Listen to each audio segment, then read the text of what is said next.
Hola, muy buenas noches, amigos de acá de Facebook. Estamos en una nueva edición de la Universidad Nómada. Estamos hoy en el curso de conflicto armado en Colombia y procesos de paz. Y por eso estoy aquí acompañando a mis compañeros y amigos Wilmer Zuleta y Mauricio Montoya, quienes ellos han venido realizando un gran trabajo con varios procesos, con publicaciones ya muy conocidas y ya llevan varios capítulos de estas presentaciones por Facebook. Entonces, quisiera, muchachos, saludarlos y agradecerles pues que me hayan invitado pues para este espacio. Wilmer, muy buenas noches, ¿cómo estás? Néstor, muy buenas noches.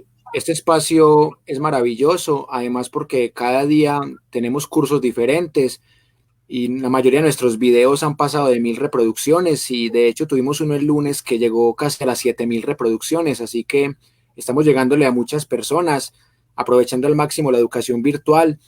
Y este proyecto de educación nómada cada vez es más fuerte y cada vez se nos unen más profesionales. Ya tenemos 52 profesionales que hacen parte de este proyecto y en marzo estaba yo solo, así que hemos crecido mucho.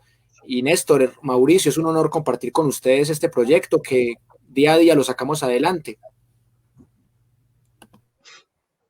Mauricio. Bueno, buenas noches a todos los que nos ven en este momento, los que nos verán posteriormente. Un saludo pues a Wilmer, a Néstor, que siempre es un gran placer poder conversar muchos temas alrededor de estos espacios. Y sí, no, seguir potencializando el ejercicio de la Universidad Nómada. Yo creo que Wilmer, con todo ese potencial pues que ha reunido a los profesores, yo creo que hubiera podido montar un frente guerrillero con toda esta gente que montó ya.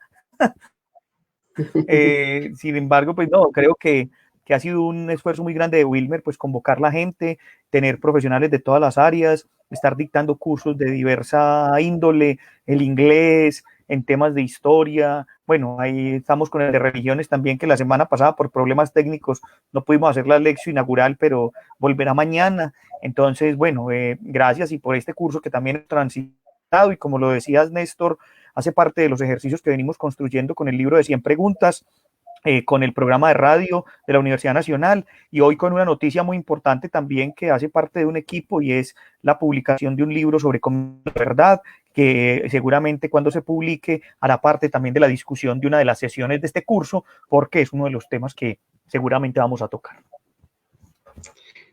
Bueno, muchas gracias, hombre, Mauro Wilmer. Eh, Muy buena introducción, qué gran trabajo el que viene desarrollando usted ya desde hace tiempo y ya como tener esa interacción con la gente por medio de estas herramientas de la virtualidad que nos da también pues como facilidades para retroalimentar pues ese ejercicio que han venido realizando ustedes de investigación. ¿Quién de ustedes me puede dar un resumen de lo último, de la última clase para ya entrar en el tema de esta noche? Wilmer. Pero breve, Wilmer. Wilmer. Sí, en la sesión pasada estuvimos haciendo una revisión historiográfica del Grito de Independencia, el 20 de julio, y a partir de allí el profesor Mauricio Montoya planteó una serie de tesis en forma de preguntas como quiénes son los agraviados. También estuvimos hablando de algunos elementos muy importantes como el centralismo y el federalismo, de las pugnas entre las élites, sobre todo seguidores de Antonio Nariño y Camilo Torres Tenorio. También hablamos un poco de algunas tesis bastante polémicas relacionadas con hasta qué punto nuestro país es independiente o no, o solamente cambió de amos. Y por último, hablamos un poco del tema de la batalla de Boyacá y finalmente también estuvimos desarrollando algunas ideas para pensar hasta qué punto es una república o no. Sin embargo, esa pregunta va a ser constante durante todo el curso porque se vienen prácticamente 201 años de la era republicana, así que vamos a llegar ya al momento más denso de nuestra historia y vamos a aplicar diferentes teorías historiográficas y pensamiento crítico para poder abordar las diferentes temáticas que, si bien es cierto, se presentan de manera sintética, también tienen algún rigor argumentativo y analítico. Yo quisiera mencionar también que la sesión pasada, que era como una lección inaugural, hacíamos como una lectura nueva, diría yo, o una especie de revisión o revisionismo de algunas de los hechos que siempre se han considerado pues como icónicos. Hablábamos de otros personajes diferentes a los que siempre se habla. No sé cuántos de los que escucharon o van a escuchar esa charla también habrán escuchado hablar de Pedro Romero, de Agustina Gualongo, de las hermanas Escudero, etcétera. Una línea también que nos permitió leer la independencia de otra manera, y dos elementos que fueron muy importantes, creo yo, fue pensar cómo se había conmemorado el centenario y el bicentenario. Estábamos hablando la semana pasada sobre 210 años, pero hablamos de cómo en el centenario se celebró y cómo se celebró el bicentenario. Esas son lecturas interesantes que uno a veces pasa desapercibidas. Y mire, lo digo de esta manera por un dato curioso. Y el dato curioso tiene que ver con un asunto incluso relacionado con México. La independencia de México suele hablarse del 15 de septiembre. Y Porfirio Díaz, que fue el dictador mexicano durante tanto tiempo, que gobernó por más de 30 años, cumplía años el 16 de septiembre. Entonces siempre cuando se iba a celebrar la independencia cada año, pues se trataba de imitar la idea de la independencia con el cumpleaños de Porfirio Díaz, y coincidió el cumpleaños 80 de Porfirio Díaz con la celebración 100 de la independencia de México, una cosa muy curiosa, y se hizo una lectura también de esa manera. Entonces yo creo que vale la pena saber también cuáles son las lecturas que se hacen en sus tiempos. Las cosas, digo yo, son hijas de su tiempo. Y en ese sentido, uno tiene que trasladarse. A veces los profesores le decían a uno en la universidad y en el colegio le dicen a uno, y uno también le dice a veces a los estudiantes y a los amigos, para poder entender la época uno tiene que ir allá. Entonces le dicen a uno, pero es que no se puede trasladar uno en el tiempo. No, pero puede leer las obras de allá y tratar de pensar como estaba pensando la gente en ese momento y tratar de mirar por qué se hizo eso y comprenderlo, entenderlo y cuestionarlo si es necesario. Entonces, me parece que ese también fue un ejercicio interesante que se hizo ese día. Bueno, muy bacano, Mauro, como tener recordar como todos esos aspectos de nuestra historia, porque particularmente los nombres que mencionabas no los conozco o no los está tan familiarizado, y esa anécdota pues que comentas de la independencia de México también es un dato curioso. Bueno, entonces vamos a entrar en materia. Al parecer, pues, lo que he venido escuchando, Colombia siempre ha sido un país polarizado desde su esencia, ¿sí o no? Entonces, yo les quiero preguntar, ¿qué fue lo que se propuso en el Congreso de Angostura y en esa Carta Magna del año de 1821, que ya dice Wilmer que ya va para los 200 años?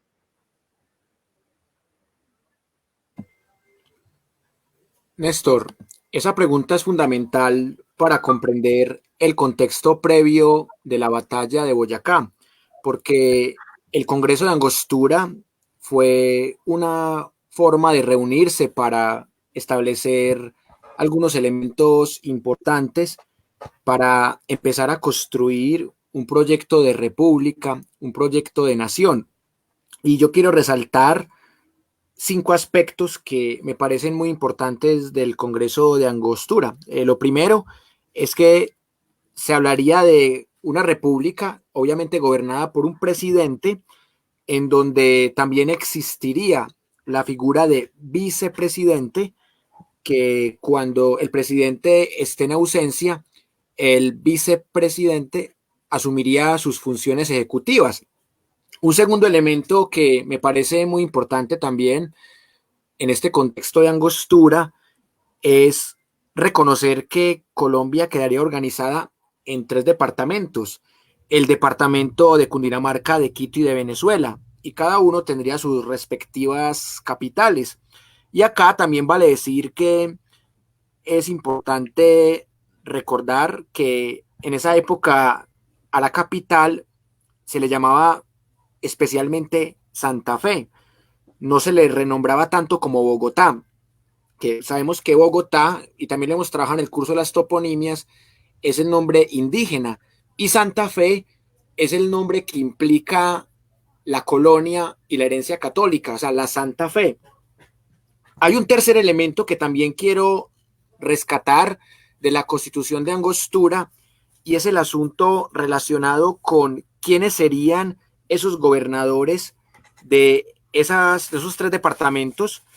Y acá pues me parece muy importante recordar también que esos gobernadores estarían ahí más que todo haciendo alusión a cómo podrían proceder cuando se diera un tema de jerarquización. Entonces, a Bolívar se le otorga el título de libertador, y este aspecto me parece lo más paradójico de esa Carta Magna, porque realmente se mantiene el tema legal de libertador, y ya hemos visto que en la historiografía algunas personas tienen esa discusión de hasta qué punto se le puede llamar libertador a alguien como Simón Bolívar, alguien que tiene algunos escándalos incluso antes de la batalla de Boyacá. Ahorita hablaremos más de ellos, pero lo cierto del caso es que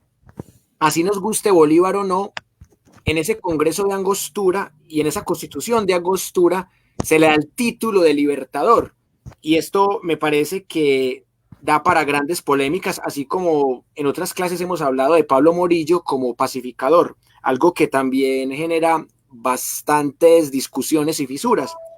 Y por último, hay que recordar que es acá en donde se establece que el presidente será Simón Bolívar y el vicepresidente será Francisco de Paula Santander. Y acá es cuando en agosto de este 1819 Bolívar establece su tarea libertadora y parte hacia Nueva Granada y deja la presidencia de Santander. Mientras tanto, el señor Francisco Antonio Sea también fue designado en algún momento como vicepresidente encargado, lo mismo que presidente del Congreso. Y acá, pues realmente varias de las cosas que se lograron en este Congreso se mantienen en Cúcuta en enero de 1821, ya teniendo la batalla de Boyacá ganada, y varias de las cosas que se habían establecido en esta Constitución de Angostura se mantienen en la Constitución de Villa del Rosario de Cúcuta en 1821. El tema de los tres departamentos se mantiene, el tema de presidente, vicepresidente, y se suma cuál es la ciudadanía, que se puede determinar por el derecho al voto, por ejemplo. ¿Quiénes pueden votar? Mayores de 21 años, casados, blancos y con cierto dinero y con ciertos bienes. Y esto se sigue manteniendo en cartas magnas más adelante, que eso luego lo hablaremos, pero lo más importante es la supuesta separación de poderes que se empieza a establecer ahí. Los poderes del presidente, los poderes del vicepresidente, del Congreso dividido en Senado y Cámara. Miren que esa figura todavía la tenemos en pleno año 2020. Y por último, también vale destacar el tema de cómo se hace una pequeña separación de lo colonial. Si bien es cierto, no se elimina la Iglesia Católica en esta Carta Magna de Cúcuta o de Villa del Rosario de Cúcuta, sí se le quita algunas tierras y algunos poderes a la Iglesia, no tanto como en la Revolución de Medio Siglo, que eso lo hablaremos luego, pero sí se le limita un poco el poder, y también un tema muy famoso de expulsar a los jesuitas, que es algo que se vuelve a repetir también a medio siglo. Así que, en resumidas cuentas, tanto el Congreso de Angostura y su constitución, como la Carta Magna de Cúcuta, de Villa del Rosario de Cúcuta en 1821, ambas son las primeras disposiciones que permiten pensar en una república, pero todavía con muchas contradicciones entre élites, entre cabildos, sin abolir la esclavitud. Se hablaba de abolir la esclavitud de manera gradual, pero realmente no hay una abolición de la esclavitud, sino hasta medio siglo, que luego hablaremos de eso también. Así que, en resumen, estos dos hechos son muy importantes para empezar el proceso, pero todavía están en pañales para otras cosas que realmente sí son importantes en la República. Y lo último es el tema de la libertad de prensa, que también se asocia un poco con la libertad de expresión, que eso también se regula en esta carta de 1821. Bueno, digamos que por mi parte yo voy a tratar de irme a otro lugar, hablar de otros aspectos para no reiterar lo que ya muy bien ha dicho Wilmer, para sumar elementos, por ejemplo. Primero que todo hay que decir que Angostura, actual ciudad Bolívar del estado de Bolívar de Venezuela, es un territorio que hoy queda en Venezuela, fue el lugar donde, digamos, se reunió este congreso, pero hay que decir algo que me parece muy importante, y es que en 1817, es decir, ya iniciada la reconquista por parte de los españoles, 1817 es la primera ciudad que recuperan los patriotas en esa parte andina. O sea que Angostura, esta Angostura de la que estamos hablando, desde 1817 se convierte en el bastión de la resistencia. Ese es un punto muy importante. Segundo, el Congreso de Angostura, hay que decir algo también, y es que cuando se hizo ese Congreso, todavía se estaban dando las batallas y todavía no se habían pasado las batallas más importantes. Y cuando se llega a Villa del Rosario de Cúcuta, que se ha definido lo de los departamentos, hay que decir otra cosa que es curiosa. Wilmer lo decía, se definen 3 departamentos, pero qué curiosidad. Se vincula a Quito, sabiendo que Quito todavía no era independiente. Habría que esperar hasta 1822 para que Bolívar llegara a Quito, pero se pone en la Constitución Quito como un departamento. Entonces, esos son elementos curiosos que van surgiendo y yo creo que hacen parte de los debates que ojalá el año entrante, cuando se cumplan los 200 años de esta Constitución, que se cumplen también al año entrante, una curiosidad, se van a cumplir a la vez los 200 años, pero de la independencia del Perú. Apenas el Perú, que fue uno de los últimos que se independizó, se va a independizar en 1821.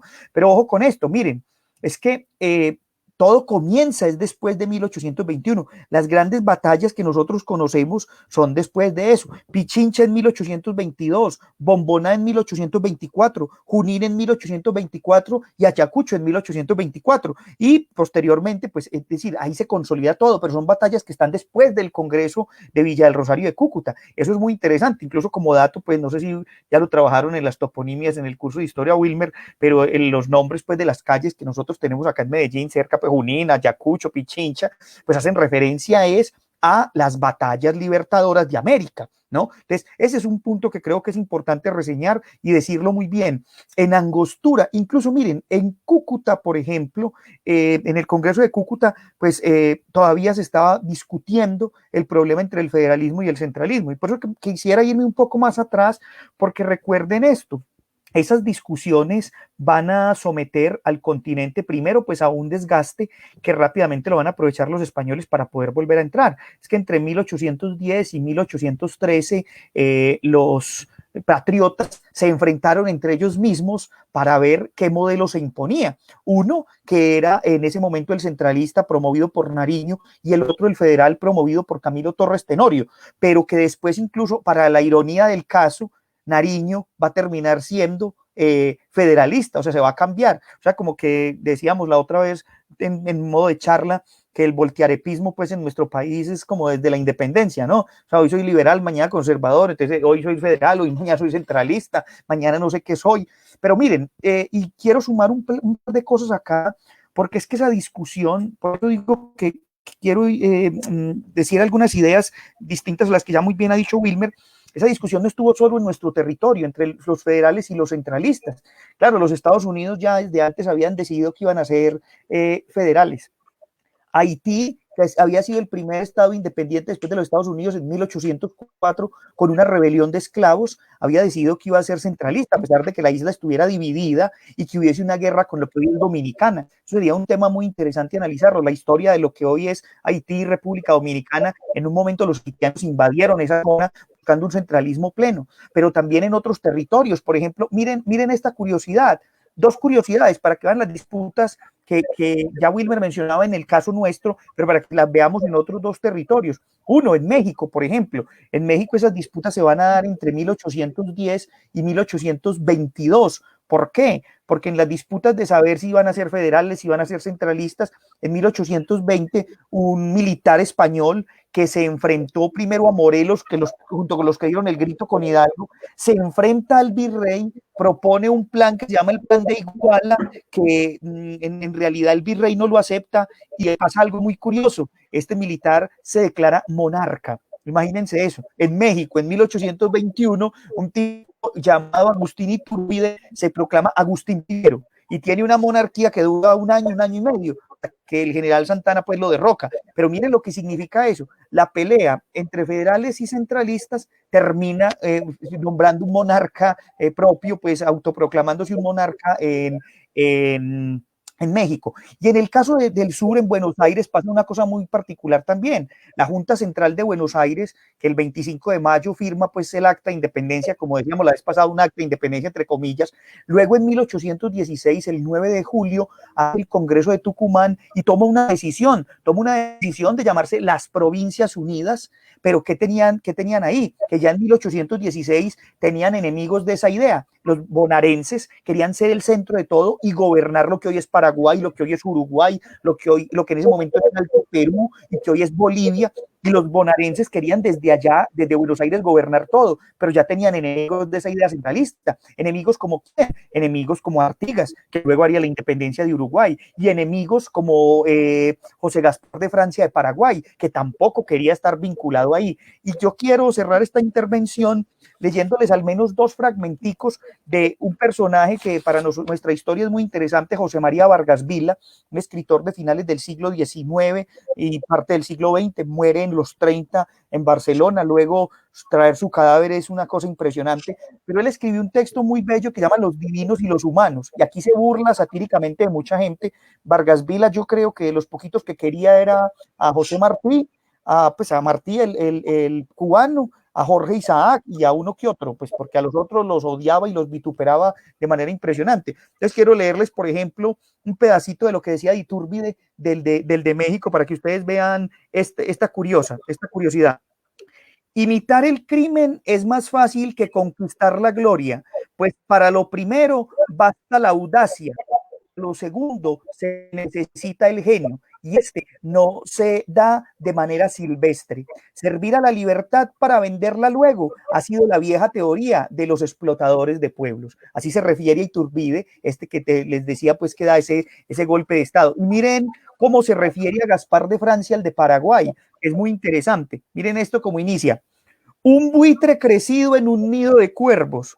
Los jesuitas que fueron sus maestros y sus inspiradores, bajo sus negras alas, emplumó este buitre que tanto tiempo había de tener bajo sus férreas garras la noble libertad del Paraguay. Entonces ahí vamos viendo un poco pues ese panorama en relación con las discusiones no solo en nuestro territorio, sino de manera comparativa con América Latina. Mauro, las realidades o cómo se dieron las independencias en nuestra Latinoamérica fueron sucesos muy, muy parecidos, ¿no te parece? O sea, la idea de gobernar un gran territorio y luego pelearse entre ellos, lo que pasó aquí en la Gran Colombia, las divisiones, lo que sucedió en Argentina y esas divisiones, me parece muy interesante pues que nosotros conozcamos eso y la gente pues que está viendo este en vivo, porque noto muchas similitudes ahí en la historia de la independencia de nuestra Latinoamérica. Sí, yo creo que hay elementos que se pueden comparar, incluso con lo que es Néstor. Hay una escuela, ahorita Wilmer, que al principio habla de las escuelas historiográficas, pues hay una escuela historiográfica que se llama de historias comparadas. Y en ese sentido, esa escuela lo que ha buscado pues, en el latinoamericano en los últimos años es buscar elementos comunes en procesos grandes. Y en procesos como la independencia, digamos que hay elementos y troncos comunes, pero también hay muchas diferencias, porque, por ejemplo, piensen ustedes que en el caso de Cuba y Puerto Rico habrá que esperar hasta finales del siglo XIX. Cuba no se independizará de España sino hasta 1898, lo mismo que Puerto Rico, y eso que con ayuda de los americanos. Y Puerto Rico terminará siendo casi que un estado anexo de los Estados Unidos. Entonces, sí hay similitudes, hay elementos para comparar, pero también hay elementos en los que somos muy diferentes también por los intereses y por las cosas que se tejieron. Miren este dato, por ejemplo, el caso de lo que hoy es Bolivia, que no existía. Bolivia hacía parte de un territorio que se conocía como el Alto Perú. Y en ese territorio, conocido como el Alto Perú, en un territorio que se llama hoy Charcas, que es específicamente en el territorio de Sucre, en Sucre, en Bolivia, fue donde se dio la primera especie de revuelta, Chuquisaca. Allí se dio una primera revuelta para levantarse contra los españoles entre 1808 y 1809. Y eso no existía como Bolivia. Se llamaba el Alto Perú, hacía parte en un momento del Gran Virreinato del Perú, después del Gran Virreinato de Buenos Aires. Y claro, lo primero que tuvieron que parar fue allá. Pero claro, vinieron después otros levantamientos. Y luego, miren esta curiosidad, decíamos que Bolívar se va a seguir independizando y va a llegar en 1825, después de haber mandado a Sucre, al mariscal Sucre, a fundar Bolívar, porque como se llamó Bolivia, primero se llamó Bolívar, no Bolivia, sino Bolívar, y después en 1826 se hace una constitución donde se le pone el nombre de Bolivia y Bolívar se declara dictador vitalicio. Entonces, claro que hay un montón de elementos comunes, además por los mismos libertadores que tenemos y unas discusiones pues que vale la pena seguir teniendo acá. Una locura todo eso, sinceramente. Por acá ya aparecen comentarios. A todas las personas que han ido llegando, se les agradece bastante el apoyo. Espero que disfruten esta gran oportunidad de escuchar esta charla. Por acá John Uribe nos saluda. Esteban Ocampo Medina le pregunta a Wilmer, ¿crees que la corrupción empieza con SEA?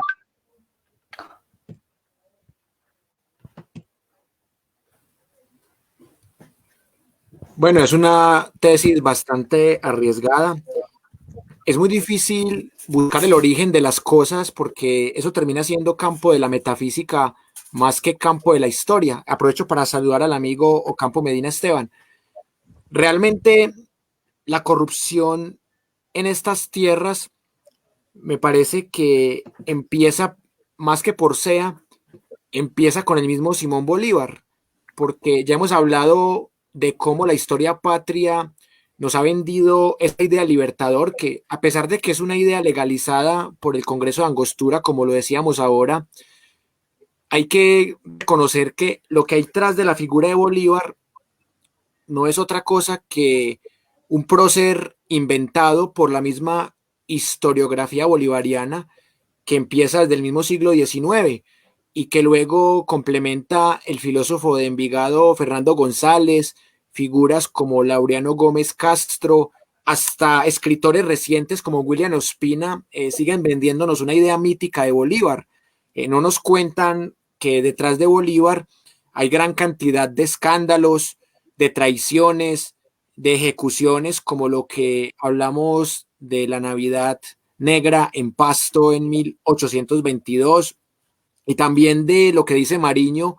Y ahorita que Mauricio mencionaba el tema de Bolívar, dictador del Perú, presidente vitalicio de Bolivia, y también lo que vamos a hablar ahora de cómo Bolívar busca la forma de legalizar una idea panamericana, una idea que ya soñaba desde la Carta de Jamaica.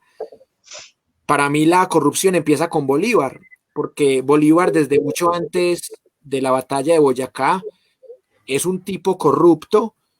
También hay fuentes que muestran el saqueo de Bolívar, la violación a mujeres por parte de Bolívar y de sus tropas. O sea que no solamente es el tema de lo que hacía Bolívar en Perú, que según el testimonio de Mariño se montaba encima de los alimentos de los comensales, arguyendo que él lo podía hacer por tener la figura de libertador. Y por eso esa historiografía bolivariana nos ha vendido la idea de que es un héroe, que no se equivocaba. Y ya lo habíamos dicho en otra oportunidad, que cuando Bolívar huye a Jamaica, lo hace por estrategia. Y cuando Santander huye a los llanos, lo hace por cobardía. Entonces, siempre manejan una doble moral. Y ahorita que hablemos del tema de la conspiración septembrina, de la convención de Ocaña, del Congreso Anfictiónico de Panamá, van a ver que Bolívar tiene todos los comportamientos de un dictador. Y que así lo llamen libertador por esa constitución de Angostura, Bolívar tiene aspectos de genocida, aspectos de autócrata y también de megalomanía. Por eso hablábamos también en otra ocasión que a Bolívar en Pasto no lo quieren y que Pasto es la única ciudad capital que no tiene una plaza de Bolívar. Así que me parece que la corrupción empieza con Bolívar y no con SEA ni con Santander.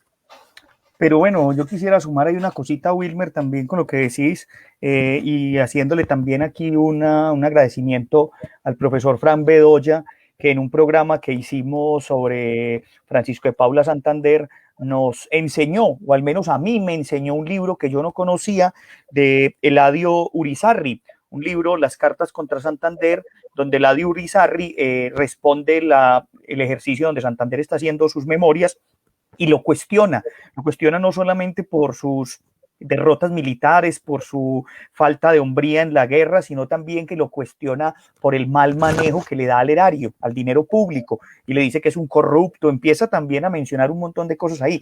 Yo lo que pienso, digamos que más que pensar quién fue el primero, pues si nos fuéramos a eso, pues el saqueo ha venido desde mucho más atrás.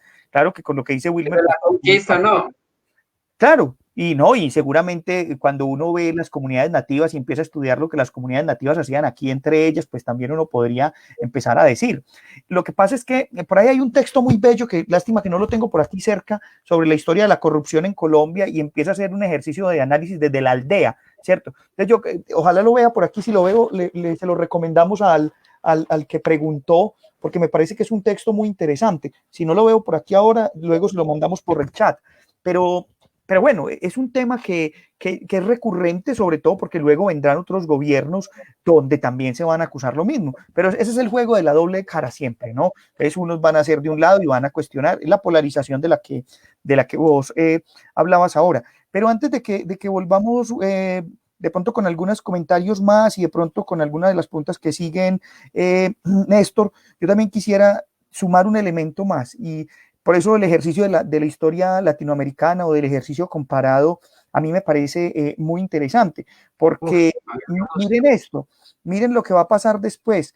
Por ejemplo, Panamá se va a vincular a la Gran Colombia no por el deseo que tiene Panamá de vincularse directamente con la Gran Colombia, siento yo, o con lo que llamaron Colombia, pues, sino porque sentían que había un temor y era Estados Unidos que estaba ahí y que se lo tragaba. Sienten que Bolívar puede ser su protector. 100 años después se separan. ¿Por qué? Porque ya ven en Estados Unidos una apuesta económica, ¿cierto? Entonces es un ejercicio también para pensar lo que va a suceder. Y el Congreso que ya mencionaba Wilmer ahora, que él seguro va a hacer mayor mención de él. Y el otro caso, por ejemplo, ese ideal que ya Wilmer mencionaba ahorita de Angostura, del Congreso de Cúcuta, donde se habla de Quito, de la Capitanía de Venezuela, de Santa Fe, de la unión con Panamá, ¿cuánto va a durar? Va a durar 10 años. En 1831, Venezuela y Ecuador ya se van a separar de Colombia. Entonces ahí también van a cambiar las cosas. Y eso yo creo que puede ser un tema interesante de alguna de las clases que tengamos, es mirar cómo se ha transformado el mapa geográficamente, porque ahí yo creo que también hay algo interesante para entender. Creo que es muy importante todos los temas que estamos tocando esta noche y también escuchar a la gente, porque esto también lo hace muy dinámico y también que retroalimenta mucho pues este ejercicio. Por acá, un buen amigo mío, Andrés Piedradita, dice, Bolívar fue desterrado de Venezuela y borrado de la historia hasta más o menos 1890. Dice Sebastián Zapata Ruiz, la patria boba. Creo que en este punto se logra evidenciar cómo los intereses han estado inmersos en las luchas políticas. Ergo, sería un fenómeno primigenio de corrupción. Y aquí quiero cerrar estas intervenciones con un muy buen comentario y una pregunta del flaco de Hugo Antonio Cundarquín. ¿Por qué para Nariño el centralismo en su momento era para unir las fuerzas contra la reconquista española?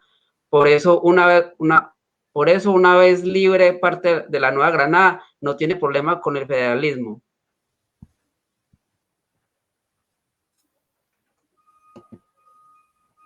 muchachos. Wilmer. Néstor, los tres comentarios me hacen pensar muchas cosas. Primero, que cuando me hablan de Simón Bolívar, yo lo veo como el primer presidente de Colombia, porque para mí el grito de independencia no tiene absolutamente nada de independencia, y ya lo argumentamos en la sesión pasada. La verdadera independencia de España es el 7 de agosto de 1819 tras la batalla de Boyacá. Entonces, sí, estoy de acuerdo con que la patria boba tiene elementos de corrupción, de fanatismo, de regionalismo. Sin embargo, cuando yo dije que Simón Bolívar era el primer corrupto, lo dije pensando en esa fecha de 1819, que vamos a cumplir 201 años de república. Y ya después vienen una serie de personajes que también logran mantener la corrupción, y hay diferentes niveles. Y sobre ese tema que también se ha planteado del destierro de Bolívar, pues realmente es un asunto que viene de mucho antes de la batalla de Boyacá, y es el tema que Bolívar tiene unas fisuras con Francisco de Miranda, y ya hablamos también la vez pasada de mi opinión sobre el tema, que para mí es Bolívar el que traiciona a Francisco de Miranda y no a la inversa.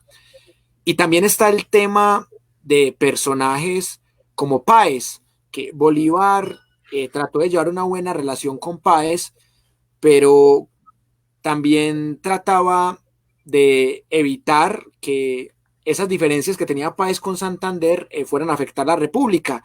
Y Bolívar tuvo siempre predilección por los ingleses, Santander tuvo más predilección por los estadounidenses, y desde ahí empezaron algunas diferencias. Y también había un señor de apellido Carujo que participa en la conspiración septembrina, que es el que también empieza a crear un aire en contra de Bolívar, no solamente en lo que era Capitanía de Venezuela y que se convierte en el departamento, sino que también en el tema de la conspiración septembrina, de la cual acusan a Santander, y ahorita hablaremos del tema. Pero en ese contexto, Bolívar, de cierta manera, es descalificado por algunos personajes internacionales.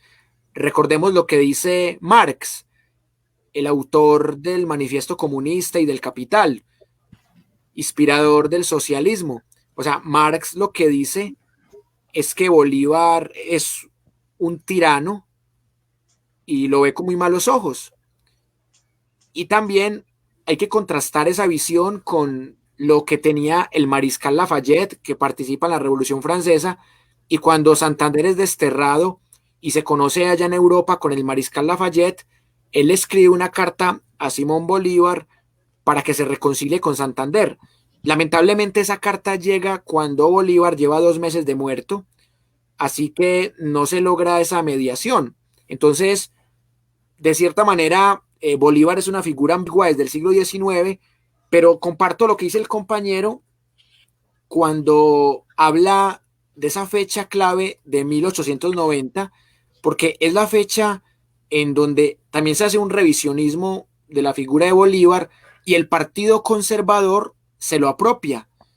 Y si miramos los gobiernos conservadores que empiezan a gobernar desde 1886, que nacen de un liberal que era enemigo de los liberales radicales, que es Rafael Núñez, un tipo que se monta como liberal pero que gobierna como conservador y como centralista. A partir de Rafael Núñez, la historia se reescribe y nace una historiografía católica conservadora que es bolivariana. Y de acá llegan figuras como Fernando González, como Laureano Gómez, incluso Rojas Pinilla también defiende esa idea de Bolívar.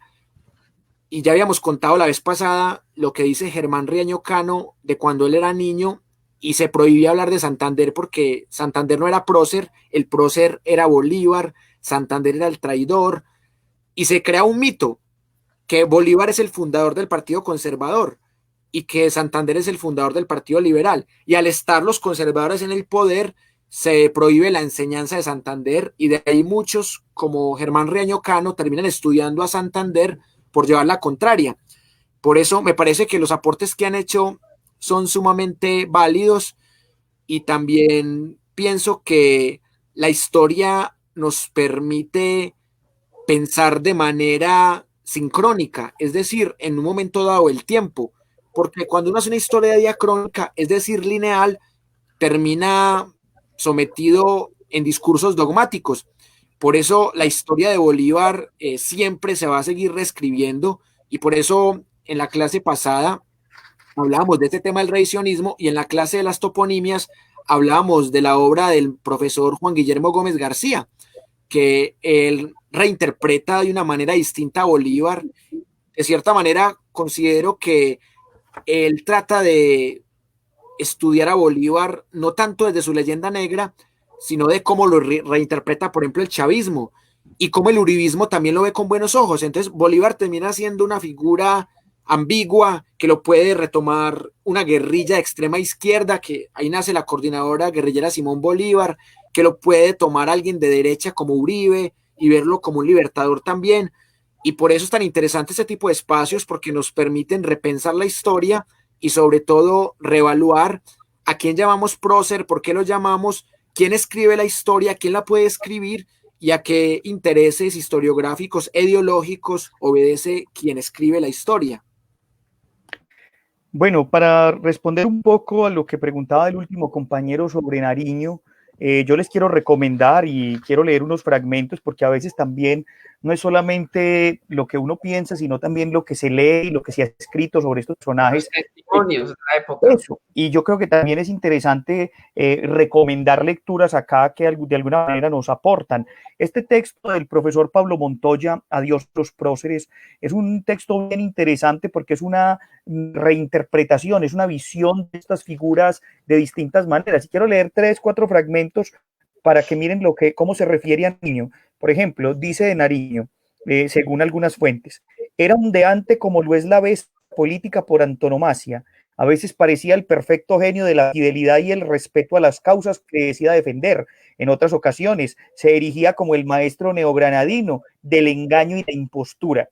Fue una lástima que se le hubiera atravesado en el camino la figura de Simón Bolívar, porque Nariño, sin Bolívar, se habría robado todas las luces de la independencia.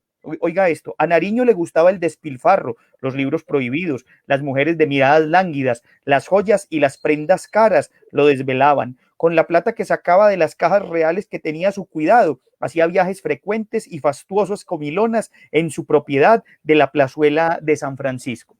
Más adelante, cuando es capturado en Pasto, a Nariño se refieren de esta manera. La verdad era que para ellos Nariño era un libertino afrancesado, un engendro jacobino, un enemigo de la santa religión católica. De este modo ocurrió su última detención en las cercanías de Pasto. Y quiero cerrar estos fragmentos leyendo un testimonio que trae Pablo Montoya del sacerdote que confesó a Nariño pues antes de que lo fusilaran. Dice, cuando el cura le impartió los santos óleos, Nariño pidió perdón por haber nombrado a Jesucristo generalísimo de sus tropas. Alcanzó a decir que tanto el uno como las otras no se merecían para nada. El sacerdote sonrió, levantó las cejas y dejó a Nariño solo en la confusión de sus últimos instantes. En la mesita de noche del cuarto estaban las meditaciones poéticas de Lamartine. Fue el libro de cabecera en sus últimos días. Nariño tenía la esperanza de que si se aliviaba un poco, dejaría a los patriotas, sus cenizas, a su familia, los recuerdos, y después se pondría a traducir los mejores poemas del opúsculo. Entonces, esto es una forma también de mostrar cómo Nariño fue un hombre de contradicciones, pues todos lo somos, pero fue un hombre de contradicciones y por eso en su medida yo creo que lo que decía el compañero era muy importante al mencionar que por qué primero fue de una manera y por qué fue de otra, ¿no? Leyó las circunstancias, ¿cierto? Incluso recuerden que él al principio tenía un famoso periódico que era La Bagatela, ¿no? Y en ese periódico era un defensor del centralismo a ultranza y después va a cambiar radicalmente, pero es también por los intereses que tiene, porque ve una oportunidad. Y además hay un dato, mire, y esto se lo voy a robar porque voy a citar a quien lo dijo, se lo voy a robar al profesor Ricardo Zuluaga Gil, que lo dijo en uno de nuestros programas, y a mí me pareció una tesis muy interesante. Dijo, mire, muchos de los criollos, como lo decíamos la vez pasada aquí, estaban interesados, era en el poder, ¿cierto? Entonces no era porque fueran a liberar a los indígenas o a los negros, no, no, no. Ellos estaban interesados en el poder. Cuando se vieron cada vez menos en el poder, entonces empezaron a hablar de juntas, de gobierno, de tener más posibilidades, más oportunidades. Y ojo, y aquí viene la tesis del profesor Ricardo Zuluaga Gil, que me parece muy interesante. Él decía, lo que pasa es que, ¿qué acabó de unir los deseos de libertad de algunos criollos y de muchos que lo siguieron en contra de España? La violencia de la Reconquista. Porque sin la violencia de la Reconquista, tal vez hasta los criollos hubieran podido hasta negociar con el rey para que siguiera gobernando. Es que no se olviden que el acta de independencia, lo dijimos la clase pasada, el encuentro pasado, el acta de independencia de Colombia del 20 de julio de Santa Fe decía, reconocemos al desgraciado rey, no desgraciado porque lo estaban insultando, sino desgraciado porque estaba en la cárcel. Te reconocemos al desgraciado rey y aceptamos su monarquía y su gobierno siempre y cuando se venga a gobernar a América. Imagínese eso. Entonces, en esa particularidad es que uno cuando hace las relecturas va encontrando. Entonces yo creo que al compañero que preguntó por Nariño, ahí están las contradicciones, ¿cierto? Pero también las contradicciones se dan en contextos particulares, cuando aquel ve una posibilidad de tener más fuerza. Y lo dice ahí muy interesantemente Pablo Montoya. Si no se le hubiera parecido Bolívar a Nariño, ¿quién hubiera sido el protagonista de la independencia? Dice él que Nariño, es una visión de él. Muchachos, aquí la discusión está muy entretenida. Teníamos una estructura, un derrotero para desarrollar en la clase de hoy, pero y ya se perdió. Sí, la verdad aquí la discusión ha estado muy bacana. Y vamos a seguir. Por acá, Hugo Antonio Cundarquín dice, no pregunté, afirmé. Ese libro de Adiós a los próceres es muy bueno. Nariño era el más grande. Sí. Bueno, sí, pero en realidad era eso, no quería decir que era una pregunta. Bueno, perdón si lo malinterpretamos, pero su comentario era por esa referencia pues que hacíamos a Nariño. Sí, dice Andrés Piedradita, hay que ver las intrigas de los masones en la historia, pues desde Nariño hasta Santos, pasando por Hilario López y Cipriano de Mosquera, y han sido muchos los masones que han moldeado los destinos de Colombia.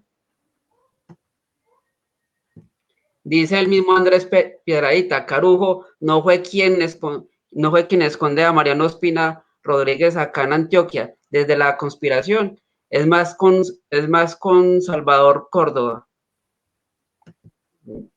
Así me perdí yo acá. Y aquí hay una pregunta muy pertinente que se da para la discusión y es de parte de mi buen amigo John Uribe. ¿Por qué enseñamos a nuestros hijos una historia tan distinta y tan utópica? ¿Qué opinan, muchachos? Yo quiero responder algo de la última y le dejo a Wilmer las más difíciles.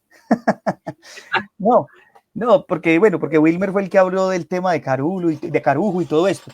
Entonces él tiene el argumento para responderlo mejor que yo.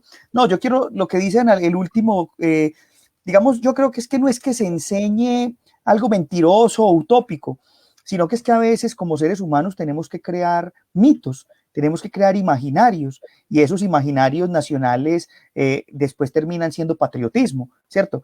Así nacen las naciones, ¿cierto? Las naciones tienen unos símbolos que los identifican. Entonces, aunque hoy nosotros sepamos que el florero de Llorente es un mito creado, una especie de gazapo del proceso de la independencia, así nosotros sepamos eso hoy, el florero de Llorente sigue siendo importante.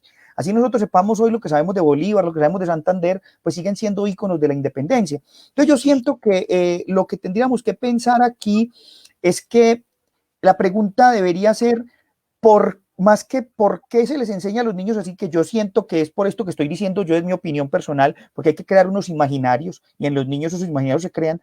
Lo que yo creo que además de sumarle a eso a la pregunta debería que ser que después de por qué enseñarles esos imaginarios, no les enseñan también a derrumbarlos, ¿cierto? A crear un pensamiento crítico posterior donde se lea desde distintas vertientes la historia nacional.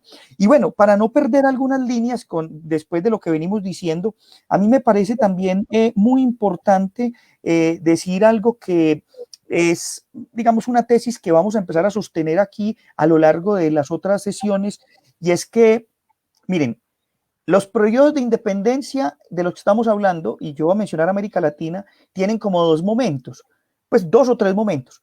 De 1808 a 1800, digamos, 15, cuando están las primeras juntas, los levantamientos, algunas actas de independencia y la reconquista. Ese es un periodo que se lee casi en toda América Latina. Después de 1816 a 1824, con las batallas más importantes, los encuentros, los congresos, ya empieza una consolidación de una primigenia república, ¿sí? Y de 1826 en adelante, casi todo el siglo XIX, vendrá el intento de consolidación de repúblicas que va a estar marcado ¿por qué? Por las guerras civiles en muchos territorios, en México, por ejemplo, en el sur también, pero también en nuestro territorio.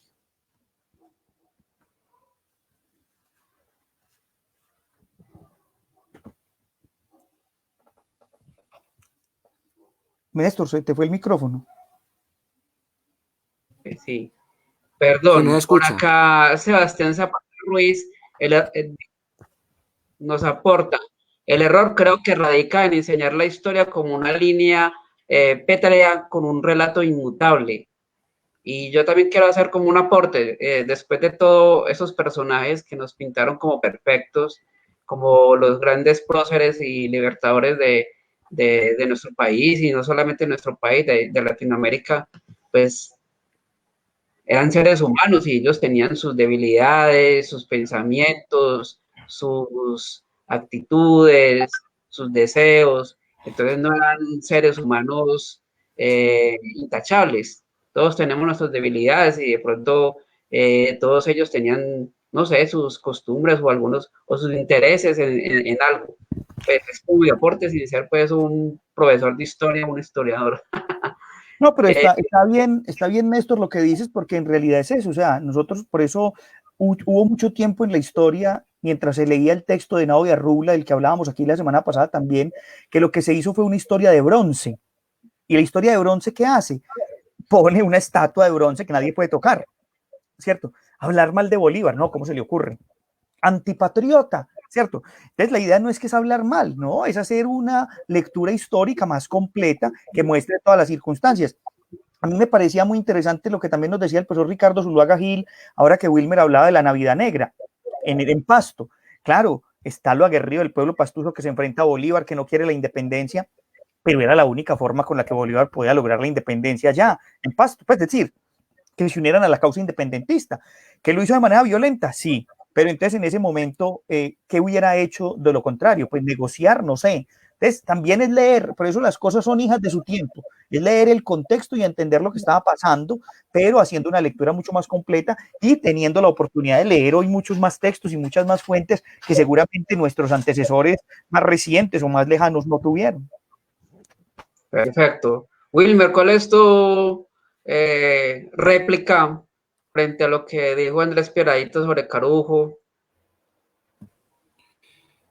Me gusta mucho esa réplica porque esa es una de las preguntas que teníamos ahí de la conspiración septembrina, en el marco de lo que extraoficialmente se llamaba como la Gran Colombia. Hay que recordar que Pedro Carujo era un militar venezolano que en ese momento era antibolivariano y él termina comandando la famosísima conspiración septembrina el 25 de septiembre de 1828. Y acá hay una gran discusión historiográfica que muchos de ustedes ya la conocen, pero que la quiero plantear para esclarecer lo que decía ahorita yo de Carujo y también el tema de Mariano Ospina Rodríguez. Eran 12 civiles y 25 militares, según lo que dicen gran parte de las fuentes, quienes se convirtieron ese día en los conspiradores septembrinos que pretendían asesinar a Simón Bolívar. Y entre ellos está precisamente Carujo, que era el que se demostró realmente que los comandaba. Entonces, en ese tipo de personajes, o sea, en esos 37 personajes que son los conspiradores septembrinos, están dos de los fundadores de los partidos tradicionales en Colombia. Está el boyacense Ezequiel Rojas, que funda en 1848 el Partido Liberal. Y está el otro mencionado por el amigo Mariano Ospina Rodríguez, que es uno de los fundadores del Partido Conservador. Así que estos señores llegan con toda la intención de asesinar a Simón Bolívar, y Manuela Sáenz es quien le salva la vida, entreteniéndolos mientras que Bolívar escapa por la puerta trasera. Y ya cuando Bolívar hace el juicio, de inmediato se crea un rumor que fue Francisco de Paula Santander el que comandaba a estos 37 hombres conspiradores septembrinos, pero eso nunca se pudo comprobar. De hecho, Bolívar le deja la tarea a Sucre que investigue. Sucre no encuentra las pruebas suficientes. Luego también le da la tarea a Córdoba, tampoco encuentra las pruebas suficientes, pero Bolívar está convencido que el autor intelectual es Santander, y por eso Bolívar está casi decidido a mandarlo a ejecutar. Pero es Sucre el que le dice algo célebre a Bolívar: no mates a Santander, porque si lo haces, manchas tu gloria, la gloria del pantano de Vargas, la gloria de la batalla de Boyacá y la gloria de esta gran república.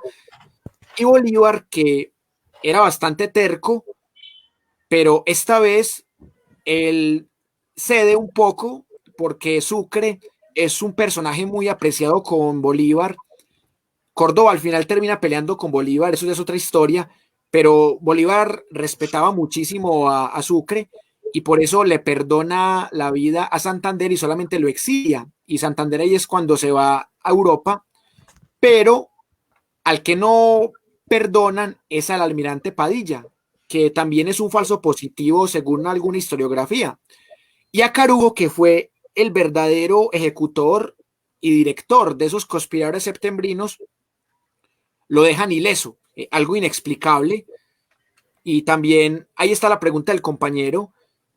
También estoy de acuerdo con lo que él plantea en ese sentido, que Carugo no solamente protege a Mariano Ospina Rodríguez, sino que también protege a Ezequiel Rojas y a los demás conspiradores septembrinos, y terminan ejecutando a uno que es inocente como Padilla, y terminan exiliando a otro que también es inocente como Santander.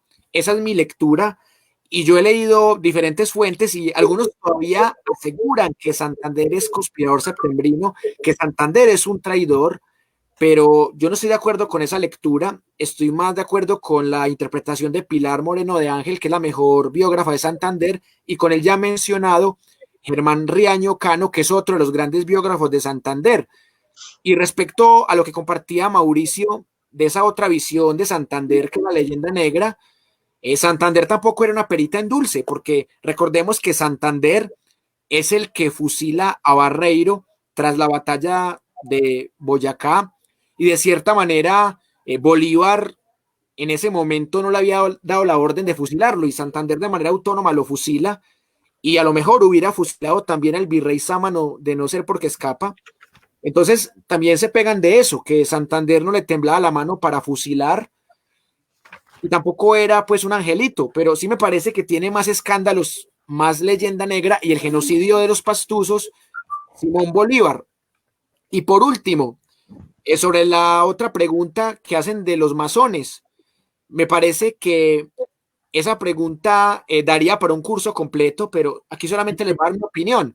Me parece que esos masones que mencionan ahí, entre ellos Bolívar, que termina siendo más católico que masón, a José Hilario López, a Tomás Cipriano de Mosquera y compañía, son personajes que en efecto sí han incidido bastante, no solamente en las guerras civiles, sino en las reformas que ha habido en el país.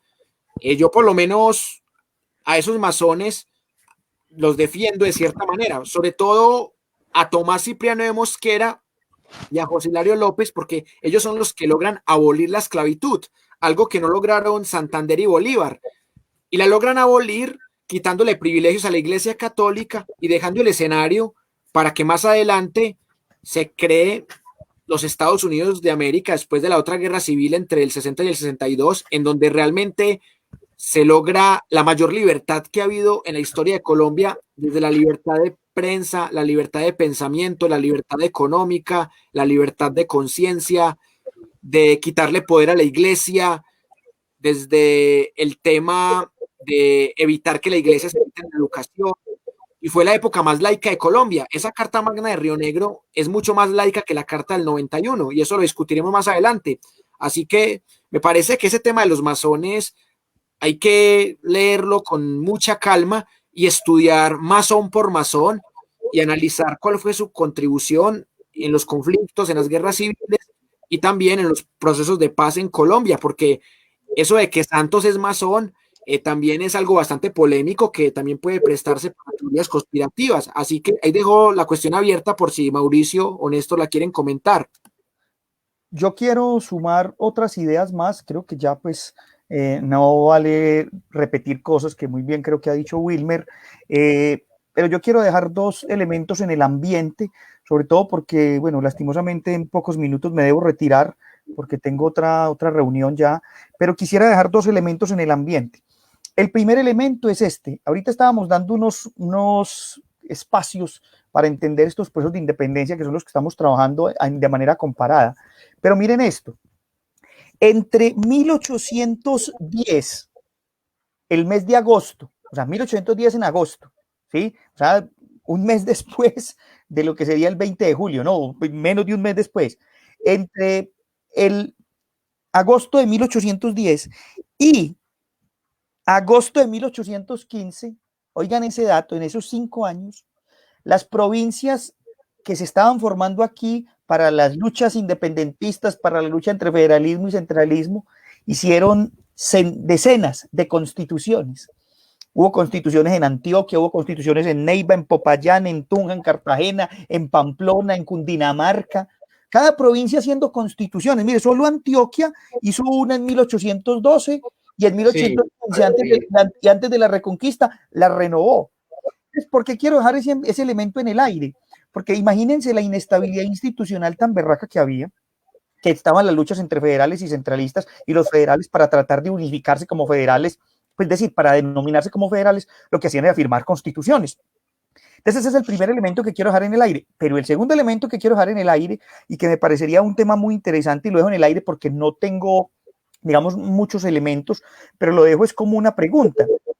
¿Qué relaciones podemos tejer entre la Constitución de Villa del Rosario de Cúcuta de 1821 y estas constituciones anteriores? Ojo, pero además, ¿qué relación podemos tejer entre esas constituciones provinciales, la Constitución de Villa del Rosario de Cúcuta de 1821 y ojo que nos olvidamos de una cosa, la Constitución de la Pepa de 1812, firmada en Cádiz, España, y que luego es derogada por el mismo Fernando VII, y que fue firmada la Constitución de Cádiz de 1812 con una idea muy particular, cosas muy interesantes, pero una idea muy particular, ¿saben cuál? Someter al rey a una especie de control político. Cuando el rey vio eso, lo primero que dijo, pues si yo soy el monarca, si yo soy elegido por Dios, ¿cómo que me van a someter a un control político? La Constitución ya tenía unos visos, entre comillas, democráticos, porque había una entidad para someter las decisiones del rey a un control político. El rey la derogó de una en 1814, cuando salió de la cárcel. Entonces, miren eso, muy interesante tejer esa relación triangular entre las constituciones provinciales, entre la Constitución de la Pepa de 1812 y la Constitución de 1821 de Villa del Rosario de Cúcuta. Y cierro, además de despedirme, agradecerle a Wilmer y a Néstor por este rato. Espero que terminen muy bien la charla. Me tengo que retirar lastimosamente por otros labores, pero también quiero dejar aquí, para que no se olviden, escuchar los programas de radio de 100 preguntas y respuestas para comprender el conflicto colombiano, desde el programa 101 hasta el programa 123 aproximadamente, encuentran estas discusiones con invitados muy especiales, con un análisis muy detallado de lo que ha sido todo el proceso de independencia y también de las guerras civiles, que seguramente estaremos conversando la próxima sesión. Yo les agradezco mucho, me debo retirar, así que muchas gracias a todos los que estuvieron viéndonos. Wilmer, un abrazo, muchas gracias siempre por este ejercicio. Néstor, bueno, gracias por moderar este ejercicio. Unos saluditos, unos últimos saluditos para Mauro, gracias. Carlos Gaviria dice, felicitaciones, profe Mauro, siempre acertado.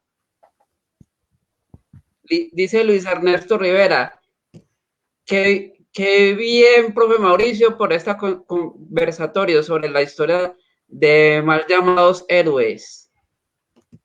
Eran esas como esos saluditos para No, vos, muchas Domingo. gracias a los compañeros que siempre están pendientes y que bueno, ellos con Carlos hicimos un programa muy bueno, aquí los saludo, con él hicimos un programa maravilloso sobre la guerra de Corea y los veteranos de Colombia que estuvieron en Corea, que los invito a escuchar porque es un maravilloso programa de 1 hora hermoso. Entonces, gracias muchachos, nos vemos y en la próxima clase seguimos. Wilmer, mañana Religiones del Mundo para que lo anuncie, por la noche de sábado. Sí, mañana haremos la segunda sesión de Religiones del Mundo con el profesor Mauricio Montoya para que nos acompañen. Es una sesión supremamente interesante, es un análisis crítico y sin fanatismo, así que les esperamos mañana. Mauricio, feliz noche y gracias por estar en este proyecto. Gracias a ustedes, suerte. Pablo, feliz noche, que le rinda. Y aquí tenemos al hijo de Wilmer. Bueno, Sebastián. Mauricio se fue, entonces aquí traje otro ponente, vea, él también quiere hablar de Bolívar, quiere hablar de Santander. No, solo para despedirme.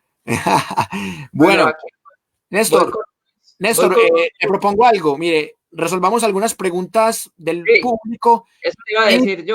Eso, y hablemos de la Convención de Acaña y del Congreso Anfictiónico y redondeamos, ¿listo? Listo, voy a con los comentarios.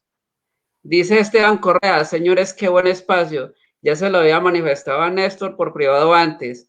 Felicitaciones por los curiosos de la historia. Es muy interesante este tipo de conversaciones. ¿Cuál es la opinión de Wilmer en cuanto a Bolívar? Dice Hugo Antonio Cundarquín, Bolívar también se tomó Santa Fe a sangre y fuego. Dio 3 días a sus tropas para saquear la ciudad. Eso pasó luego de que Nariño cayera en Pasto y Torres quería recuperar el poder que Nariño había dejado en manos de su tío.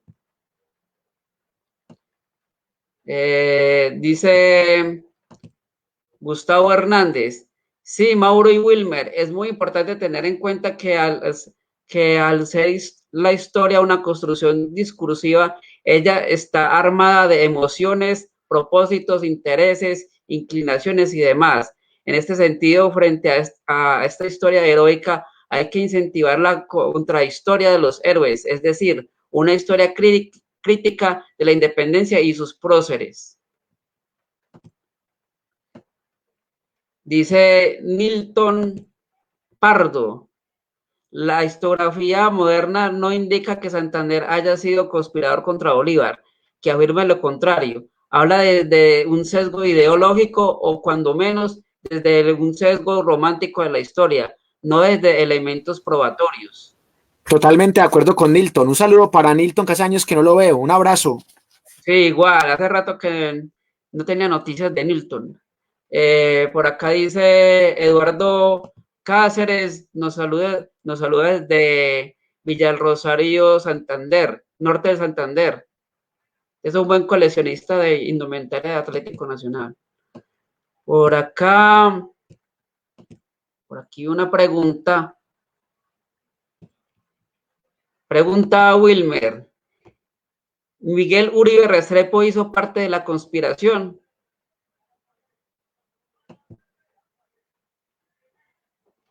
Wilmer, ¿sí la escuchó? Sí, claro, claro. Bueno, realmente yo acá tengo un listado de esos personajes y tengo un listado en donde no me aparece Miguel Uribe, pero sí quiero compartirles pues algunos nombres que me aparecen acá en ese tema de la conspiración septembrina, porque me parece muy interesante esa pregunta, porque así como está el tema de que se atribuye a Santander la autoría intelectual sin pruebas, también está el tema de cómo nosotros concebimos quiénes eran exactamente esos 32, esos 37 hombres, entre quienes había 12 civiles y había 15 militares. Bueno, pero Juan Sebastián me está diciendo que él quiere hablar algo. Entonces, di lo que quieras decir, Juan Sebastián, sobre Bolívar y Santander. Mira. Mira la cámara. ¿Es de qué están hablando? Estamos hablando de de la conspiración septembrina y de las... Que es cuando intentaron matar a Simón Bolívar. Exacto, estamos hablando de eso. ¿Tú qué tienes para decir de ese tema?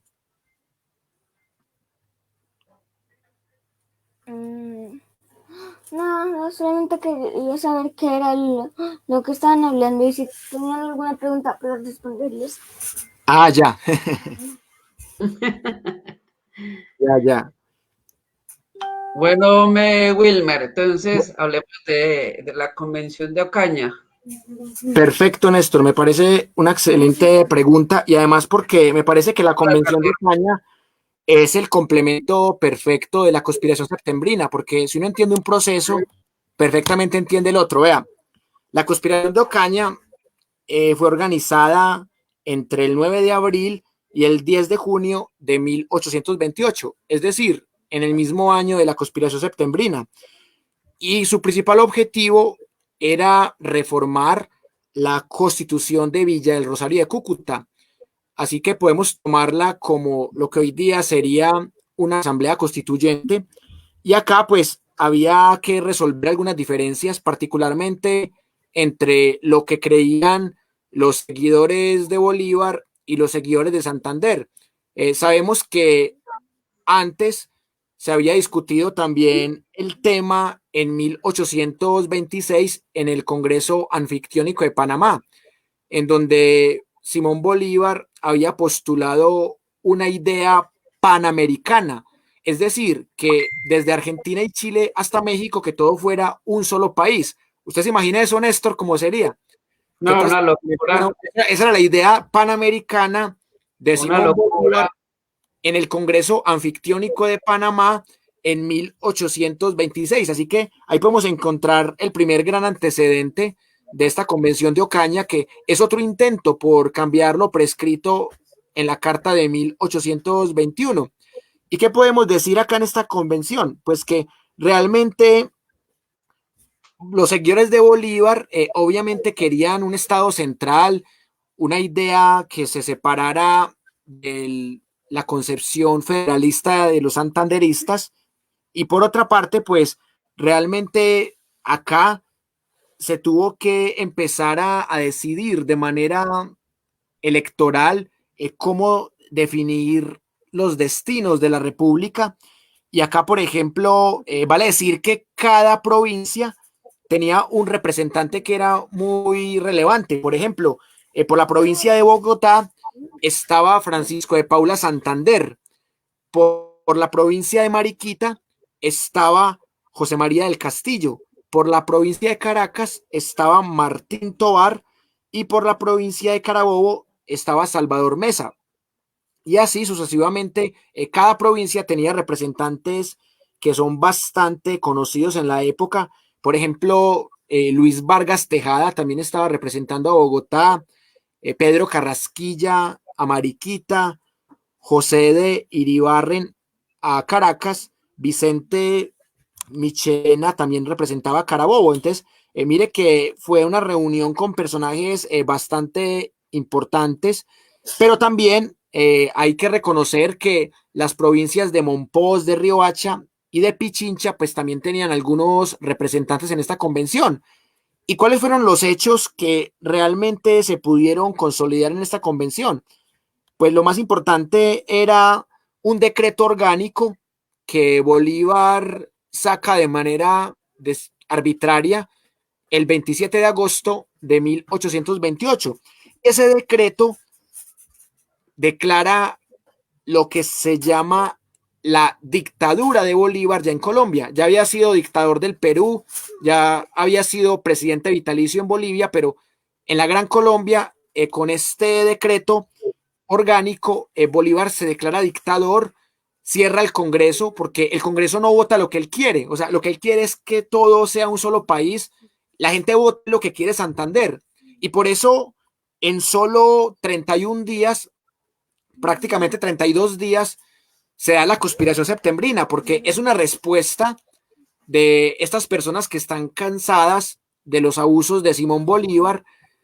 Y ya habíamos contado lo que es la conspiración septembrina, o sea, que lo contamos al revés, precisamente porque estamos respondiendo a las preguntas de la gente y la historia no es lineal. Entonces, explicamos primero lo que pasó después, que es la conspiración septembrina, pero esta es la verdadera causa, en mi opinión, de la conspiración septembrina, porque con esta convención de Ocaña fracasa el proyecto bolivariano, como había fracasado también el Congreso Anfictiónico de Panamá, y definitivamente la Gran Colombia, que se llamaba así extraoficialmente, tenía sus días contados y por eso ya se querían separar. Venezuela se quería separar porque ya estaban cansados de muchas cuestiones. Páez también tenía diferencias con Santander y de cierta manera tenía diferencias con Bolívar también. Flores en Ecuador también se quería separar.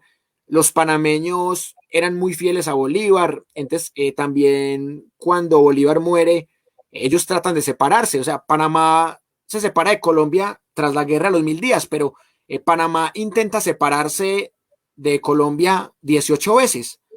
Así que muchas veces uno le echa la culpa a los gringos, porque son los que ayudan a separar a Panamá, pero realmente Panamá, desde la muerte de Bolívar, ya no se sentían colombianos o neogranadinos, porque recordemos que el país se vuelve a llamar República Nueva Granada en la Carta Magna que ya rige para 1832. Entonces, lo que pasa ahí es que Panamá no se logra separar de Colombia porque no tiene el poder militar para hacerlo, pero se aprovecha de la pobreza de Colombia en la guerra de los 1000 días, se aprovecha del apoyo de Estados Unidos para por fin tomar esa decisión, ya a principios del siglo XX, particularmente cuando el presidente era Marroquín, que era un golpista que había tumbado a San Clemente, que era otro conservador, pero de carácter nacionalista y no de carácter historicista. Entonces, Néstor, me parece que esa convención de Ocaña es el principio del fin de la Gran Colombia y la conspiración septembrina marca el fracaso político de Bolívar, su fracaso también como dictador, y Bolívar termina enfermo y trata de viajar a Europa para buscar otro aire, pero lo coge la muerte en Santa Marta y no logra llegar a Europa. Sí, sí, pues me parece una situación, pues, eso de la separación de Panamá, creo que fue oportunismo de los gringos aprovechar que los panameños se querían separar y ahí fue la disculpa precisa para ellos dar ese golpe. Wilmer, ¿cuáles son las semejanzas y diferencias del proceso de independencia en los países latinoamericanos? Ya ahorita hablábamos con Mauro que era muy parecido lo que pasaba, pero ¿qué diferencias habían? Porque es que usted habla de la Convención de Ocaña que se ha propuesto de una Latinoamérica unida, pero eso es algo pues, que a la larga era una locura. Pero entonces, ¿usted qué ve de semejanzas y diferencias? Sí, ya de las semejanzas habló Mauricio, pero me parece que también hay otra semejanza y es esa idea que se tiene de construir algo nuevo, pero sin separarse del todo de lo colonial. Miren que la Iglesia Católica juega un papel muy similar en los diferentes países latinoamericanos. La Iglesia Católica que es terrateniente, que tiene unos beneficios, y en todos los países hay unas fuerzas que quieren una educación católica y otras que quieren una educación laica. Y también hay unas fuerzas que quieren una educación centralista y otras que quieren una forma de gobernar centralista y otras que quieren una forma federalista. Y por eso esa sería la única semejanza pues que de pronto se le escapó a Mauricio. Pero ya hablando de las diferencias, me parece muy interesante pensar, por ejemplo, que algo que planteamos otro día, pero que no lo resolvimos.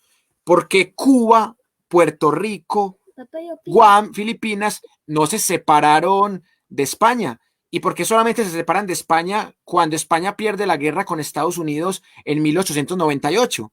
Me parece que esa es una diferencia interesante para considerar, porque estaban mejor con España que como le estaba yendo a las nuevas repúblicas. Esa es mi hipótesis. Mi hijo quiere participar en algo. Él dice que él quiere participar. ¿Tú qué quieres contar? A ver. ¿Qué sabes de la historia de Colombia? ¿Qué te ha contado tu papá? Me he contado sobre Simón Bolívar y Santander, por ejemplo. Ujú. Bueno, ¿y tú qué sabes de ellos dos? ¿Qué quieres compartir? ¿Ellos qué batalla ganaron? La batalla de Boyacá y la batalla del pantano de Vargas. Claro. ¿Y qué pasa con Simón Bolívar y Santander? ¿Qué papel juega ahí Manuelita, por ejemplo? ¿Tú qué sabes de Manuelita? ¿Ella con quién estaba casada? Estaba casada con Thor. ¿Y quién es Thor? Ay, ay, ay. Como su nombre lo dice, Torto. Es un hombre muy tonto que solo la quiere para ella y sus padres la obligaron a casarse con él. ¿Y de Exacto. dónde era él? ¿Y de dónde era? ¿De dónde era Thor? Era inglés. Y en inglés. Exacto. A él le gusta aprender cositas así de la historia. Néstor, entonces, para redondear la pregunta, me parece que es muy diferente el proceso, por ejemplo, en Perú, porque en Perú Bolívar tenía más enemigos incluso, no solo porque se haya nombrado dictador, sino porque hay una serie de leyenda negra en Perú que es muy cercana a la leyenda pastusa. Por ejemplo, Mariño siempre tuvo una rebeldía con Bolívar y también Mariño acusa a Bolívar de no querer pagar la Real Hacienda y sumado a eso también está lo que dice Pío Tristán, que también lo comentaba Mariño, que Bolívar se había vuelto muy arrogante después de la batalla de Boyacá y después de haber llegado a libertar el sur también supuestamente, porque ellos cuentan la anécdota de cómo Bolívar se montaba al comedor y pisaba los alimentos de las personas que estaban allí, diciendo que él podía hacer lo que quisiera. Y nos han vendido la idea de un Bolívar que dice frases como, no, a mí no me llame libertador, porque es que lo libertador me lo gané por la guerra, a mí llámeme demócrata. Y realmente Bolívar no era un demócrata como lo quieren pintar. Bolívar saqueó iglesias en Caracas, violó unas mujeres durante 48 horas y también Bolívar le encantaba rematar a los enemigos con piedra. O sea, por ejemplo, 48 horas, 2 días exactos. entonces él decía, Bolívar desde que era insurgente decía, no lo mate con bala, ahorremos bala, mátelo a piedra. Entonces mataba a piedra a los prisioneros por ahorrar bala. Entonces era Demasiado muy cruel. cruel y tacaño. Entonces, ¿cómo van a decir a mí que Bolívar era un pro hombre, que Bolívar era un libertador, aunque legalmente lo era? Pero en sus actos, Bolívar realmente tiene bastantes escándalos. El genocidio contra los pastusos, que ya lo comentamos, que Bolívar asesinó, dio la orden para que se asesinaran más de 500 pastusos, Papay, exilió a 1000 pastusos. papay. ¿Tú qué quieres decir de Bolívar? Sí, di. No sobre Bolívar, es con todo para que se quede esta clase. Nos vamos No, a ya. 1 hora y media. Ah, no, ya, para que se acabe, faltan las últimas preguntitas, ya vamos a acabar. Ya por acá nos dijeron que Thor es de Asgard. Háblalo acá. Thor. Ah, no, pero es que no es, no es Thor ¿Cómo que no? dios, Claro que el dios sí. vikingo. Es Thor aunque los vikingos invadieron a los ingleses, así que en esa invasión de pronto violaron a los ancestros del Thor que se casó con Manuelita. Bueno, por acá Paola Fonseca nos dice, Bolívar, el megalómano. Megalón. Y también dice que desde la colonia Panamá fue un lugar olvidado. Y por acá un último comentario de Nilton Pardo. Dice, uno de los problemas más grandes que tuvo Bolívar es que para él la libertad de los pueblos solo era legítima si estos pueblos creían y vivían en función de lo que él quería. Es irónico, porque en las primeras expresiones de la democracia o libre decisión de los pueblos quieren gobernarse de una forma diferente de quien los liberó, es decir, de Bolívar. Néstor, voy a decirle 14 argumentos de por qué Bolívar era un sanguinario, era un genocida y no era ningún libertador, así legalmente lo fuera. Hágale. Voy a resumirle 14 argumentos para que una vez tumbemos esa historiografía bolivariana. Vea, 1. Traicionó a Francisco de Miranda, que era su maestro y que era el verdadero ideólogo que había participado en la independencia de las 13 colonias americanas, lo que ahora es Estados Unidos, que había participado en la Revolución Francesa. Le roba la idea a Francisco de Miranda, luego lo traiciona y se lo entrega a los españoles. Entonces, 1. Traiciona a Miranda. 2. Se fuga en Cartagena, se va para las Antillas, después termina en Haití y traiciona a Petán y no le cumple la promesa que le hace. Y aparte de todo, Bolívar era racista. Luego infringe varios convenios de armisticio. Esto fue antes de la batalla de Boyacá. Falsifica documentos diplomáticos. También impone castigos atroces como los que habíamos dicho de rematar a los prisioneros con piedra para ahorrar balas. Apresa al presidente Ribagüero porque no estaba de acuerdo con él, como decía Nilton. Depone también a Torretagié. Fusila a Borindagia, o Borindagia más bien, lo fusila porque también se le cruza en el camino. Reprende a Sucre en algún momento, aunque luego le hace caso para no matar a Santander, pero llega un momento en el que también se aprovecha de Sucre. Obliga a Perú a usar la Carta Magna de Bolivia, porque él parte a Perú en dos y construye un país hecho a su imagen y semejanza. Como dice la compañera Paula Fonseca, Bolívar era megalómano, él se creía un dios, entonces parte a Perú en dos, se nombra presidente vitalicio del país que inventa, que es Bolivia, y logra que los peruanos se les sometan, obligándolos a que sigan la Carta de Bolivia, es decir, también se vuelve automáticamente dictador del Perú y como si fuera vitalicio en Perú, como todo buen dictador. Otra cosa es que asesina a supuestos conspiradores que son inocentes, como el caso del almirante Padilla. Exilia a Santander, casi lo mata, si no es por Sucre, lo mata, sin tener pruebas de que él fue el autor intelectual de la conspiración septembrina. Y obviamente destruye a Santander. Y por último, él empieza a declararse dictador de la Gran Colombia, cierra el Congreso porque no votan lo que él quiere, no votan su idea panamericana, y luego termina Bolívar padeciendo una tuberculosis que se lo lleva, pero hay un texto muy bonito que dice los 5 años que le sobraron a Bolívar, queriendo decir que Bolívar solamente fue tirano en los últimos años de su vida, pero realmente Bolívar fue tirano desde que era insurgente y por eso les puse el ejemplo desde que traiciona a Miranda. Y sin contar el tema de que violaban mujeres durante 48 horas en algunas de sus arremetidas. Entonces, me parece que tiene que replantear muchas cosas. Néstor, ¿cómo le parecieron estos 14 argumentos antibolivarianos? Bueno, contundentes. Me pasó mucho rato.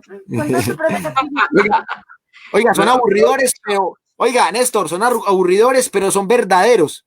Es mejor que sean así, a que sean divertidos y a que sean falsos. Son contundentes y la verdad desconocía muchos de ellos. Y sobre todo lo que me deja impresionado el tema de que remataba a sus contrincantes a punta de pedradas por ahorrarse balas o no sé, demasiado cruel, demasiado cruel. Y ya lo que leí por acá de Hugo Antonio, todos los aportes que nos han dado esta noche, y uno queda como que wow, pues uno sabe que las personas no son perfectas, pero no sabía que Bolívar era tan atroz, definitivamente. Wilmer, entonces, hora y media, creo que cumplimos con las preguntas que teníamos como para desarrollar el temario pues para esta noche. Se le agradece a todas las personas que estuvieron aportando y vieron esta clase. Por acá veo voy a compartir este último comentario, este aporte de Santiago Sepúlveda. Dice: el texto Los 5 años que le sobraron a Bolívar se puede encontrar en internet. por favor. Pues yo realmente solamente lo he visto físico, pero de todas maneras yo voy a buscar en internet porque me parece que sería muy bueno tenerlo, porque así sería más fácil compartirlo. Y también les recuerdo que hay una serie de libros como los de Sañudo, que también desmontan la figura ideal de Bolívar. También está, por ejemplo, Lynch, y sumado a eso, Germán Riaño Cano. O sea, esos tres historiadores nos cuentan que estos 14 argumentos que yo dije no me los estoy inventando. Hay también Antonio José Restrepo, que era el que debatía con Fernando González, el filósofo de Envigado. Fernando González diciendo que Bolívar era un dios que no equivocaba, y Antonio José Restrepo hablando de estas perlitas que, como dice un compañero por ahí en los comentarios, muy bien lo saben los pastuzos. Así que los pastuzos son los más inteligentes de Colombia, porque eran los que sabían realmente estas perlas y por eso los tratan de bobos, como decíamos en un programa pasado. Antes los pastuzos son más inteligentes que los demás. Son tan inteligentes que no le tienen una plaza a ese asesino genocida de Bolívar. Bien. Entonces, Eh, perdón, sí, Will, podemos decir sí, que Bolívar era un Uribe, mejor dicho. sí. De hecho, Uribe le gana por algunos falsos positivos, pero están muy cerquita. Por acá dice Santiago Tobón, Bolívar era hincha de Nacional. Pues era hincha de la nación centralista y genocida, no es nacional, era hincha de la nación que todavía no existía, imaginada, de la nación panamericana. Bueno, Néstor, Wilmer, gracias. muy entretenido esta hora y media. Se aprendió bastante de usted y de Mauricio. Espero que la gente que haya entrado pues a esta charla pues se haya entretenido, haya aprendido bastante, que hayan aprovechado este espacio. Por acá dice la esperadita que pasen el link de mañana. No, mañana lo pasamos antes porque estos envíos se hacen, pues por ahora lo estamos haciendo en el muro mío, entonces para que estén pendientes, Andrés y Wilmer va a estar compartiendo esta transmisión en el muro de él para que sus amigos también lo puedan ver, y Mauricio también va a compartir en el muro de él para que sus amigos lo puedan ver. Listo. Entonces, a todos otra vez, muchísimas gracias por la participación, a Paola Fonseca, Santiago Sepúlveda, a todos los que estuvieron por acá, a todos ustedes, muy buenas noches, Wilber, su despedida ya para que quede ya como buen padre de familia, porque ya su hijo está pidiendo la presencia de su padre. Néstor, muchas gracias por acompañarnos en este curso. Es un placer haber compartido también con el profesor Mauricio. Les invito para que sigan pendientes de mi Facebook, porque tenemos 10 cursos funcionando gratis en Facebook con la Universidad Nómada. Tenemos cursos de género, de biopolítica y coronavirus, de toponimias, de historia de Álvaro Uribe Vélez. Nosotros argumentamos 82 horas. El Matarife es un Matarife más completo y con argumentos más académicos.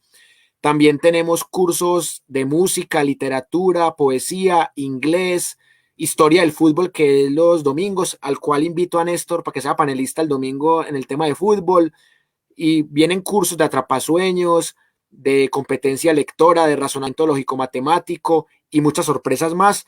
Así que les deseo una feliz noche y de nuevo les mando un abrazo y les invito a que sigan repasando la historia. Algunas de las fuentes que les dije, como Sañudo, como los 5 años que le sobraron a Bolívar y todas esas fuentes de Germán Riaño Cano, de Pilar Moreno de Ángel, de Fernando González, Antonio José Restrepo, todas esas fuentes se las puedo compartir en comentarios, y los que quieran hacer parte de Universidad Nómada me escriben al interno y los uno a nuestro grupo de WhatsApp para que tengan acceso a los 10 cursos que estamos dando y a los que vamos a dar. Néstor, un abrazo y gracias por acompañarnos de nuevo. Sebastián Zapata Ruiz, gracias. Aristizábal Quintero, muchas gracias. Paola Fonseca, muchas gracias, señores. Feliz noche para todos. Ya saben, ya Wilmer les dijo cómo va a seguir la temática pues, de la Universidad Nómada. A todos ustedes una feliz noche. Que descansen.